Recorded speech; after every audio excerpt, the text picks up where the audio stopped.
Build Zone podcast listeners, we are excited to welcome to the podcast this week as we celebrate Women in Construction. Some call it week. We're calling it month here at the Gould Construction Institute, but we do have a vice president and partner at Scalora Consulting Group and the current chapter president of the Professional Women in Construction, the Boston chapter, Miss Keri DiLeo. Keri, welcome. Thank you. Thanks for having me. I appreciate you coming on. I know we talked about having you come on, and we're here today to kind of highlight the great work that you guys are doing at the PwC. For those that may be listening and don't know who you are, tell us a little bit about your background and then how you got to be who you are today. Very good. Yeah. Again, Keri DiLeo, Scalora Consulting. We're an owner's project management firm. I run a number of project teams, but also run my own client workload in my day job. And then, in my volunteer time, I am very involved with PwC Boston. My background, I came up through the contracting world, went to college for geotechnical engineering, and ended up working for a contractor for about 14 years. Oh. And then made the transition about just under 13 years ago to the owner side. So I'm giving away my age. But was kind of at a pivot point, wanted to do something within this industry, didn't feel like I had a skill set other than building buildings, but was looking to try something new, a different lifestyle, and balancing some, new children in my life. So it ended up being a great move for me. And you're also very proud of the fact that you're the president of the Professional Women in Construction, the Boston chapter. Tell us a little bit about how you came to be in that position and what are some of the great things you guys are doing over there. Yeah, so PwC is a national organization, not just for women. This is our mission, is to support, advance, and connect women and promote diversity within the AEC and related industries. So that's our mission, but that doesn't mean it's just for women. I say, and if you're lucky and you've seen me on LinkedIn this week, it's for anyone who thinks women should be in construction, right? Diversity of thought, different emotional paths, the way that women kind of conduct themselves in industry is different than men, but in a good way, right? And it really has added a lot of wonderful dynamics to our construction projects in the amount of time that I've been here. So, PwC is really focused on supporting professional women. So architects, engineers, construction managers. We work with a lot of subcontractors or have a lot of members that are subcontractors and vendors. But really it is about promoting these women and really focusing on getting to them at any point in their career. So when I first started getting myself out there and meeting and growing my network, when I walked into rooms, I found that there were a lot of organizations that were all the same people at the same events over and over, and they've known each other for 30 years. And I couldn't understand how I would fit in, right? And the first time I went to a PwC event, I just felt like, oh, there's people older than me, younger than me, experienced, inexperienced, and everyone is there for the same reason. And so I really hung on to that. And obviously have then become more and more involved into the role that I'm in. But that's one of the things that differentiates us is giving, opportunities for women and for men, entry level all the way to retirement. And are you seeing a lot of people joining PwC? Are you seeing more people attending events? Yeah, we're, it is interesting. Like I said, we're trying to diversify ourselves. We have, the PwC Boston chapter is only about 6 years old. PwC has been around for a few decades. So the dynamic at PwC Connecticut versus Boston, very different, right? So we actually are working purposefully this year to diversify our membership by doing things like having events that touch on all different types of topics that may not specifically be for women. The other thing we did this year is we conducted our first membership survey to do a demographic study of who we are serving, so that we can not only make sure we're targeting the right folks for educational purposes, but also so we can work on increasing our own diversity in our own membership group. That's pretty exciting, actually. And how did you first get involved with PwC? Did someone say, "Listen, Keri, I think you'd be a great addition," or how did you get involved in that? Yeah, interesting. I don't recall how I first got hooked up with them. I would guess that it had something to do with a couple of the women that I knew who had been involved with not only founding, but also actively running the board really in its early days. And then my first event I do remember was a fireside chat. We interviewed the current president, which was now the current president of WPI, who was a woman. And I went to a new member meetup before and had like kind of a nice safe spot to go into a new event. And it was just a wonderful, wonderful experience. And that really launched me.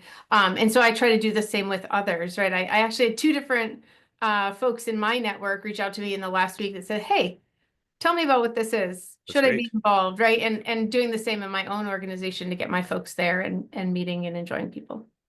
Why do you think it's so important that PwC is out there helping to diversify and help women in the construction industry?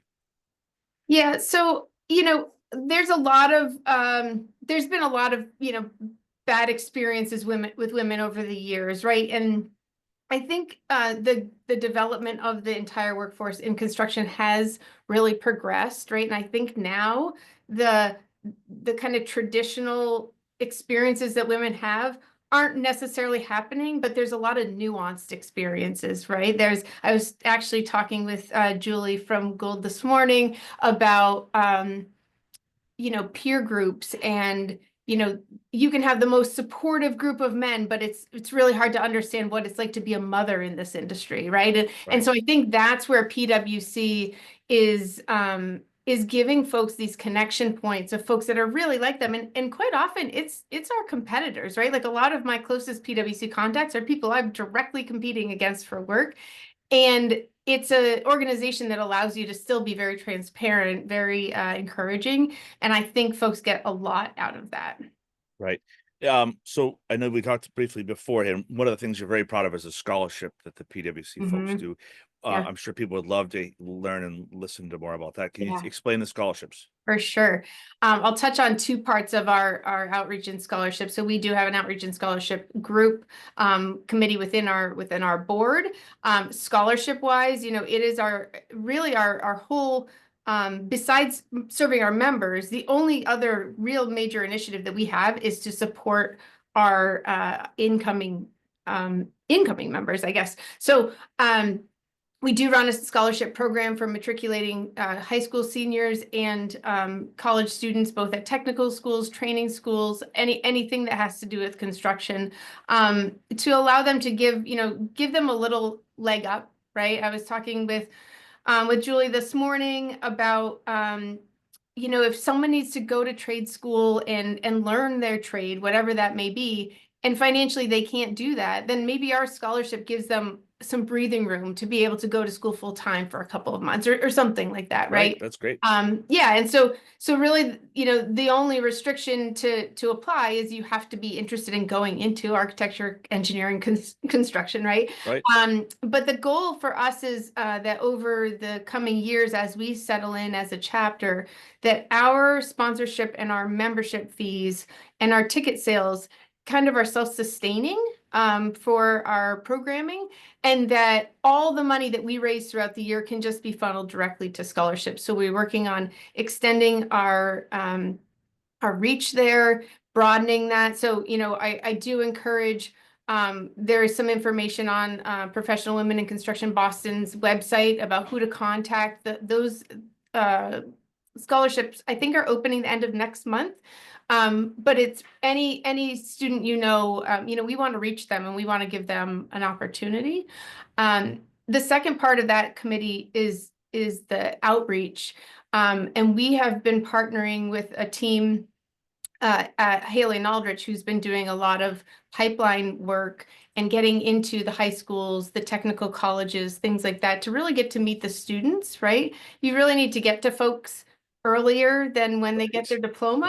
That's And right. then, yeah. Yeah. So we've tried, and again, I know that ABC and Gould are doing the same, right? Getting to these kids in high school and middle school, teaching, demystifying what it is that we do on the daily, right? Right. That's right. So we've been doing a lot of work there and really trying to get ourselves out there kind of for the betterment of all of us, right? You cannot ever retire if you can't find someone to take your job. That's right. right? That's right. So yeah, so that group, that committee is very, very busy in our organization. So I'm not sure, how long is your term as president of the Just chapter? 1 year. So One we year, do a cycle. You do incoming, current, and immediate past. So it's really like a 3-year 2 year. cycle that you sit on the executive committee, and our board cycles are also 3 years. So it kind of lines up nicely with Uh, that. What is one thing that you hope to accomplish? Like I know you have a long list of things, but what's the number one thing you'd love to accomplish in your Yeah. time? Yeah. I mean, again, back to that idea of the financial model of how do we run an organization year over year that is self-sustaining, so that we set ourselves up for the long haul, right? And again, because this was really a grassroots organization, and the folks that have been working on this chapter for the last 5 or 6 years have been working really hard. And so we've done a lot of work in the last year to standardizing the way we plan events, standardizing the way we charge for events, standardizing all of that. And to me, I'm kind of like the implementer, right? My previous the immediate past president, Christy Dowd from Redgate, she spent her term really focusing on us on strategic growth. What is our strategic plan? What are Oh, the good. initiatives? And so, I feel like my role is to start that train moving in the right direction, so that we can start accomplishing those things, but also settle the ball, right? Get us in a spot where it's not overwhelming to step into a board position because you don't know what you're going to get. You're going to get a board Right. manual and you're going to know exactly the rules, those Yep. types of things. Yeah. And then another question I love to ask people is if you had to talk to someone, whether it be, I'm going to say a woman, Mhm. if you had a woman that you were talking to was thinking about getting into the construction field, Yeah. what is some advice you would give them? Yeah. Definitely work in a role where you can see a building being built. I actually did this a couple weeks ago. We had a membership event, and there were some students there, and they were, I believe, coming through an architecture program, and they said to me, I want to be an OPM. How should I do that? And Right. I said, go work for a construction company. Yep. Like, you cannot help make global direction comments and decisions on a project if you haven't really lived it, right? Yeah. There that on the ground experience that I had for, say, the first 14 plus, because I actually worked as an intern for a year in a trailer, that was the most valuable. And do you remember a time when you were just starting out and a mentor kind of gave you some advice and how you handled that advice? Like, I'm sure everyone has a mentor in their time, Yeah, right? At any point in their yeah, career. Can you yeah. think of a time when a mentor gave you some great advice and you followed that advice? It's interesting that you say that, because this is something I've been thinking a lot about lately. Is I've never had a female mentor, Oh, which wow. um is unfortunate, but it is what it is.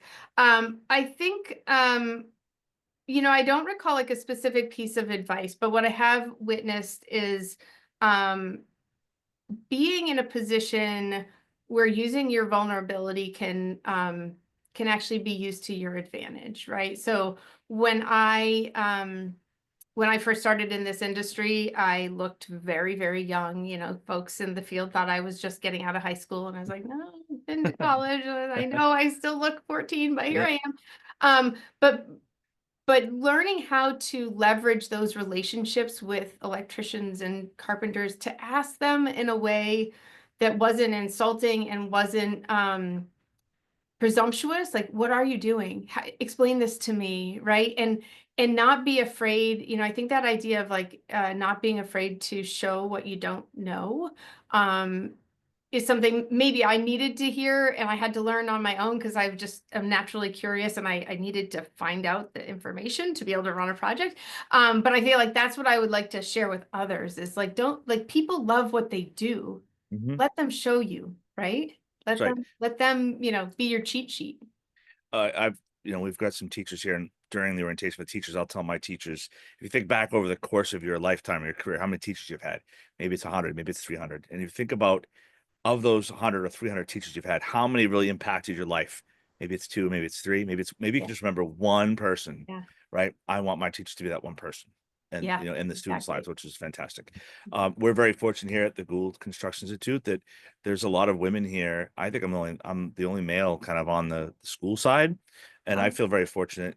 I count Julie DeStefano as a mentor, the president of the school. She brings some great insight and value to the school. And, I appreciate what she does. And, to be working, the education director is a woman, the marketing person is a woman, the student affairs person is a woman. On the ABC side, we've got membership as a woman, events as a woman. I don't have a single problem because ultimately how we get across the finish line is the most important thing. Doesn't matter male or female. Yeah, yep. it doesn't matter. It doesn't matter to me.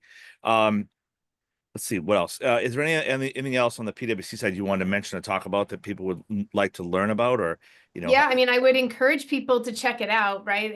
We do try really hard to provide programming that will hit everyone at some point. You can't always cater to each person for every event, but we do events we do hard hat tours where we try to get folks access to typically it's interesting projects that once the doors are open you can't get in, right? So right, some pretty cool things there.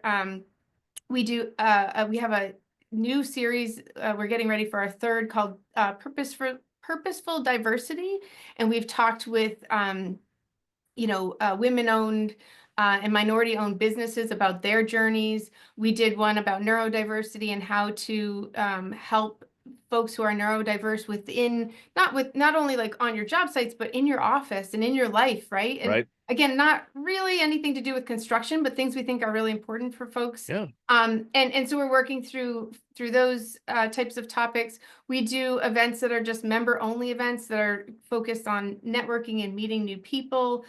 This coming year, we're hoping to roll out a member-only leadership plan, which is intended for folks who are kind of in parts of their career where their companies wouldn't traditionally invest in them for leadership, which we feel that's probably when you need it the most, right? Yeah. Transitioning from like doers to managers, managers to executives, things like that. So that's all in the works. And then we do our kind of standard fundraising party with a purpose, our golf tournament. All of that money is money that we use to fund our scholarships. And then finally, again, I'm sure I'm forgetting something, but we do our annual awards, which we honor. It's about 6 or 7 different folks in the industry.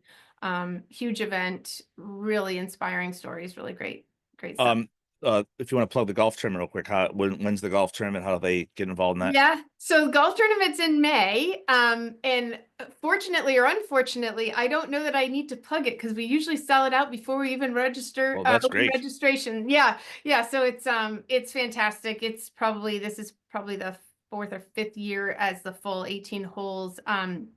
Yeah, so that's in May. Again, all of these events are listed on our event page at the Professional Women in Construction Boston chapter. The other thing that's great there, obviously our regular events are there, and then we've started putting up these volunteer opportunities for the pipeline work. So if you're Oh, interested in, being part of a poster session or going in to meet with a bunch of high school kids, there's information on when those events are happening, who's running them, how to get involved, and all of that.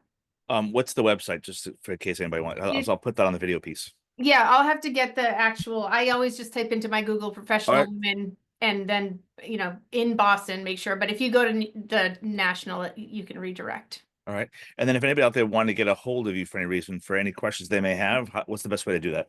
Yeah, so you can find me if you search for Scalora Consulting Group, you can contact me through our website. I'm on LinkedIn, Keri DiLeo. And then, PwC, you can find us through LinkedIn, Instagram, and then obviously our website. So a lot that, my kids laugh. They routinely will search for their friends' parents on Google. And they laugh that my husband doesn't show up and that I'm everywhere. And I'm like, yep, you can't you can't lose me. Yep. You're a superstar. So that's great. So that's we'll be sure to put all the contact information in the description of the podcast, and as well we'll put on the screen when we do the video.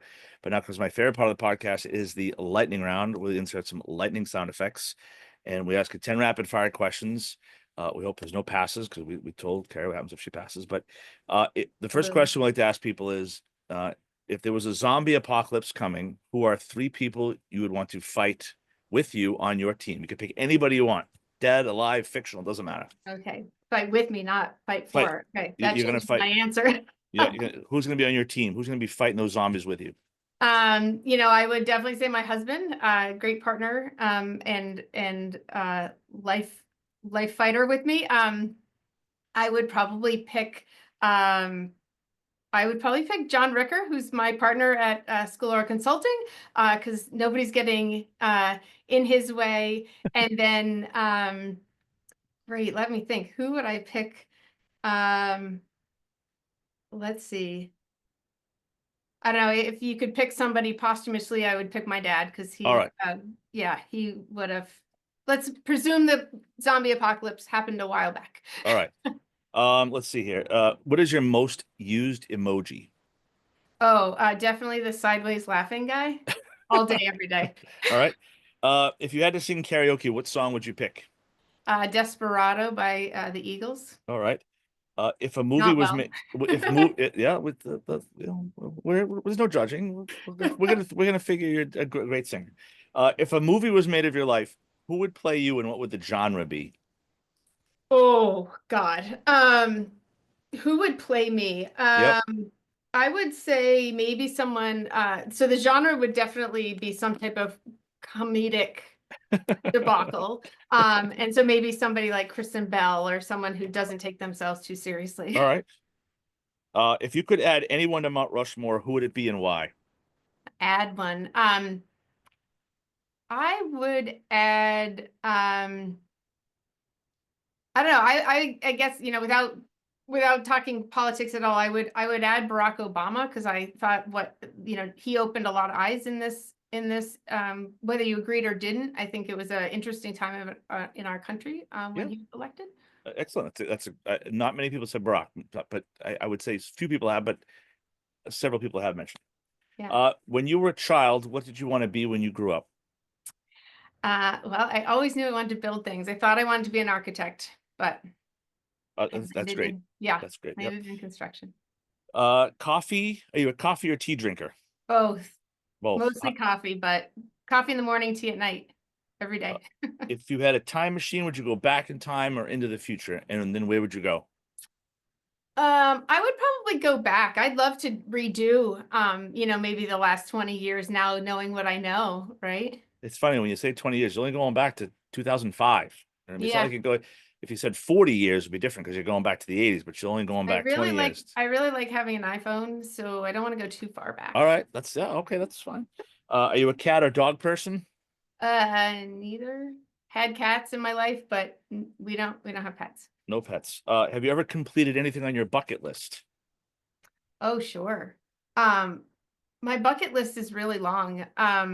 But yeah, comedically, we did go a couple years ago to see the Grand Canyon, and arrived in the middle of a blizzard. And Oh, so I don't I it checked it off my bucket list, but I believe I have to go back because it looked like the background, like this could be what I'm looking at as you with the white background could be yeah. what I saw when I arrived. So Was it kind of like, did you have the family like, okay, kids, here you go, time to go, yeah, right? There it is. Yeah, yeah, this is the it real was Grand Canyon. ridiculous. Yeah, You know, the pictures are like, I promise the Grand Canyon's right there. Can't even see the edge of the, yeah, does sound like ridiculous. a comedic movie where you get all the way out there and it's just a Yeah, white blizzard. yeah, exactly. Let's see here. We'd like to ask things like, would you rather live near the ocean or in the mountains? Oh, you're killing me here. I'm a both. I have Oh, a place in the mountains that I'm at every weekend in the winter, and I have a place at the beach that I'm at every well, weekend there in you the go. summer. So 50-50. yeah. Any hidden talents we don't know about? People don't know anything about your hidden talent. That I want to admit on a Yeah, podcast. that's a tough one. Tough one. I can write upside down. Okay, that's a pretty interesting talent. And then we've been recently asking this one: is a hot dog a sandwich? I'd say absolutely not. All right, I'm with you. All right, that's our friend Keri DiLeo from Scalora Consulting Group. She is the president of the Professional Women Construction, the Boston chapter. We appreciate having her on. I know she's very busy, and I know that she's doing great things down there. And if you have any questions, reach out directly to Keri. Keri, thanks for coming on. Appreciate you. Thanks again. Yeah.